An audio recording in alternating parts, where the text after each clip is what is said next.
മോഹൻലാലിൻ്റെ കഥാപാത്രം പൃഥ്വിരാജിനോട് ഒരു കാര്യം പറയുന്നുണ്ട്. 23 കൊല്ലം മുമ്പ് ഞാൻ നിനക്ക് തന്നൊരു വാക്ക് ഞാനിപ്പോൾ പാലിക്കുകയാണെന്ന് പറഞ്ഞിട്ട് വില്ലനെ പൃഥ്വിരാജിന് മുമ്പിലേക്ക് വരുത്തിച്ചു കൊടുക്കുന്നുണ്ട്.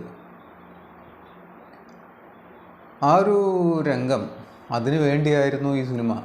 ഈ എമ്പുരാൻ എന്ന സിനിമ, ആ സിനിമയുടെ ലക്ഷ്യപ്രാപ്തി അവിടെ ആയിരുന്നു. അത് പക്ഷേ പൊതുജനങ്ങൾക്ക് തിരിച്ചറിയാതെ പോയി എന്നുള്ളൊരു പ്രശ്നം കിടക്കുന്നുണ്ട്. കാരണം ഈ ലൂസിഫർ എന്ന സിനിമ അതിൻ്റെ കണ്ടിന്യൂറ്റിയാണ് എമ്പുരാനെന്നും. അപ്പോൾ ആ ലൂസിഫറിൻ്റെ ജീവിതവും ലൂസിഫറിൻ്റെ ചരിത്രവും ഒക്കെ ആയിരിക്കും പറയുക, ലൂസിഫറിൻ്റെ വേൾഡായിരിക്കും എന്നൊക്കെ വിചാരിച്ചിട്ട് അവസാനം ഈ പൃഥ്വിരാജിൻ്റെ കഥാപാത്രത്തിൻ്റെ ഒരു ഫ്ലാഷ് ബാക്കും അയാളുടെ പ്രതികാരവും, അതപ്പോൾ ഈ ലൂസിഫറിന്ന് ടേൺ ചെയ്ത് പോയി, കഥ തിരിഞ്ഞു പോയി, അതുകൊണ്ട് ആളുകൾക്കത് അക്സെപ്റ്റ് ചെയ്യാൻ പറ്റുന്നില്ല എന്നൊക്കെ പറഞ്ഞിട്ടാണ് ഒരു വിപരീത വിമർശനമൊക്കെ ഉണ്ടായത്. സത്യത്തിൽ ഈ സിനിമ ആ പ്രതികാരം തീർക്കാൻ വേണ്ടി മുരളി ഗോപിയും പൃഥ്വിരാജും കൂടെ ഉണ്ടാക്കിയ സിനിമയാണ്. ആ പ്രതികാരം 23 കൊല്ലം മുമ്പ് ആ കഥാപാത്രത്തിൻ്റെ ഉള്ളിലല്ല, മുരളി ഗോപിയുടെയും പൃഥ്വിരാജിൻ്റെയും ഉള്ളിൽ കയറിയ പകയാണ്. ഗുജറാത്ത് വംശഹത്യക്ക് കാരണക്കാരനായ ആ ആളാരാണോ അതിൻ്റെ മൊത്തത്തിലുള്ളൊരു പ്രതീകമെന്ന നിലയ്ക്കാണ് ഈ വില്ലൻ അവതരിപ്പിച്ചിട്ടുള്ളത്. അപ്പോൾ അതിന് കാരണക്കാരായ ആളെ വകവരുത്തുക അല്ലെങ്കിൽ പ്രതികാരം ചെയ്യുക എന്നുള്ള ഒരു പ്രതികാര വാഞ്ച 23 കൊല്ലം മുമ്പ് മുരളി ഗോപിക്കും പൃഥ്വിരാജിൻ്റെയും അതുപോലെ തന്നെ അനേക കോടി ഈ രാജ്യത്തെ സ്നേഹിക്കുന്ന മതേതരവാദികൾക്കും സമാധാനം ആഗ്രഹിക്കുന്ന എല്ലാവരുടെയും ഉള്ളിലും കയറിയ ഒരു അമർഷമായിരുന്നു അത്. അതിൻ്റെ പ്രതികാരമായിരുന്നു തീർത്തത് ആ സിനിമയിലൂടെ മുരളി ഗോപിയും പൃഥ്വിരാജും അടഞ്ഞ നിർവൃതി. അത് അവരുടെ മാത്രമല്ല, അത് ഈ മതേതരവാദികളിൽ ഇത്രയും ഈ പറഞ്ഞ കോടിക്കണക്കിന് മനുഷ്യന്മാർ സമാധാനം ആഗ്രഹിക്കുന്ന എല്ലാവരുടെയും ദേഷ്യവും വെറുപ്പും എല്ലാം ആണ് തീർത്തത്.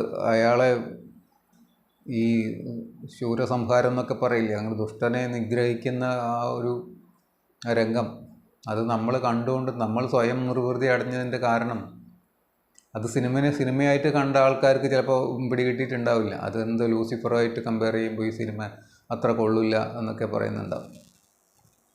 പക്ഷേ ഒരു മതേതരവാദി എന്ന നിലയ്ക്ക് അല്ലെങ്കിൽ ഒരു മനുഷ്യസ്നേഹി എന്നുള്ള നിലയ്ക്ക് തെറ്റാര് ചെയ്താലും തെറ്റ് തന്നെയാണ്. പക്ഷെ കരുതിക്കൂട്ടി അത് ചെയ്യുന്ന തെറ്റുകൾ അത് വലിയ ശിക്ഷയാണല്ലോ നമ്മളെ നിയമത്തിലും കൊടുക്കുന്നത്. അപ്പോൾ അതിനുള്ള പ്രതികാരം തീർത്തു, നിർവൃതി അടഞ്ഞു എന്നുള്ളതാണ് ഈ സിനിമയുടെ വിജയം. ആ വിജയത്തിന് ഒന്നുകൂടെ പൊലിപ്പിക്കുന്നതായിരുന്നു ഈ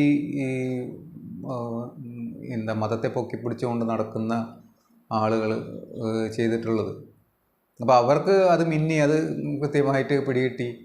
ഒരു ദിവസം 2 ദിവസം കഴിഞ്ഞപ്പോൾ അത് കത്തിപ്പടരാൻ തുടങ്ങി. അപ്പോൾ അവർ സമ്മതിച്ചു അത് അവർ തന്നെയാണെന്നുള്ളത്. ഈ മതത്തിന് വേണ്ടി വാദിക്കുന്ന മത തീവ്രവാദികൾ തന്നെയാണ്, അത് ഞങ്ങൾ തന്നെയാണെന്നുള്ളത് അവർ സമ്മതിക്കുകയായിരുന്നു സത്യത്തിൽ ചെയ്തിട്ടുള്ളത്. അത് കൊള്ളേണ്ട അടുത്ത് കൊണ്ടു, അപ്പോൾ അവർക്ക് നൊന്തു എന്നുള്ളത് കാണേണ്ടതുള്ളൂ. ഈ വെട്ടും തീർത്തും ഒക്കെ അത് മോഹൻലാലിനെ ഉന്നതങ്ങളിൽ നിന്ന് വിളിച്ചിട്ടുണ്ടാവുമല്ലോ. മോഹൻലാൽ മാപ്പ് പറയേണ്ട കാര്യം ഉണ്ടായിരുന്നു, അയാൾ അത്രത്തോളം തരം താഴ്ന്നുണ്ടായിരുന്നു എന്നുള്ളതൊക്കെ ചോദിച്ചു കഴിഞ്ഞാൽ അത് അയാളുടെ വ്യക്തിപരമായ കാര്യം. പിന്നെ അയാൾ സിനിമ കണ്ടില്ലേ, അറിയില്ലായിരുന്നു, അയാൾ ആലോചിച്ചിട്ടുണ്ടാവില്ല. അയാളുടെ പല പടങ്ങളും പൊട്ടിപ്പോകുന്നത് നമ്മൾ കണ്ടിട്ടുള്ളതല്ലേ. അപ്പോൾ അയാൾക്ക് ആ ഒരു സിനിമ എങ്ങനെയാണ് സമീപിക്കേണ്ടത്, അതെങ്ങനെ ആയിരിക്കും എന്നുള്ളത് കുറിച്ചൊന്നും ചിലപ്പോൾ വലിയ പിടിയുണ്ടാവില്ല. മൂപ്പരെങ്ങനെയും ആലോചിച്ചിട്ടുണ്ടാവില്ല. ഇത്തരത്തിൽ ഈ മുരളി ഗോപിയും പൃഥ്വിരാജും ഉദ്ദേശിച്ചതായിരിക്കില്ല നമ്മുടെ ലാലേട്ടൻ ആലോചിച്ചിട്ടുള്ളത്. അതുകൊണ്ട് മൂപ്പര് പെട്ടുപോയി എന്നും ഒരർത്ഥത്തിൽ പറയാം. അതുകൊണ്ടാണല്ലോ മൂപ്പര് മാപ്പ് പറഞ്ഞത്.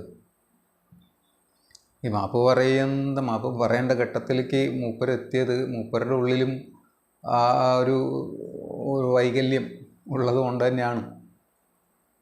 അവരോടാണല്ലോ കൂറ്.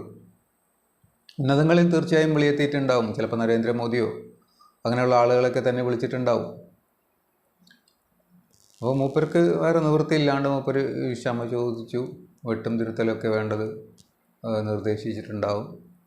അത് വെട്ടും തിരുത്തും എന്ത് ചെയ്താലും ഈ സിനിമ ഓർമ്മിപ്പിച്ചത് ആ ഒരു കാലഘട്ടത്തിലെ ആ നോവിനെ ഒരിക്കൽ കൂടെ എല്ലാവരുടെ ഉള്ളിലും കടത്തി അവിടെ എന്താണ് സംഭവിച്ചത്, ആരാണ് ഉത്തരവാദി എന്നുള്ളത് ലോകത്തിന് ഒരിക്കൽ കൂടി ഉണർത്തിച്ച് തന്നു. നമ്മുടെ ഉള്ളിലെല്ലാം ഉറങ്ങിക്കിടക്കായിരുന്നു അല്ലേ, അത് ഉണർത്തിച്ചു പുതിയ തലമുറയ്ക്ക് കൂടെ അത് കാണിച്ചു കൊടുത്തു എന്നുള്ള ഇടത്താണ് ഈ സിനിമയുടെ വിജയം.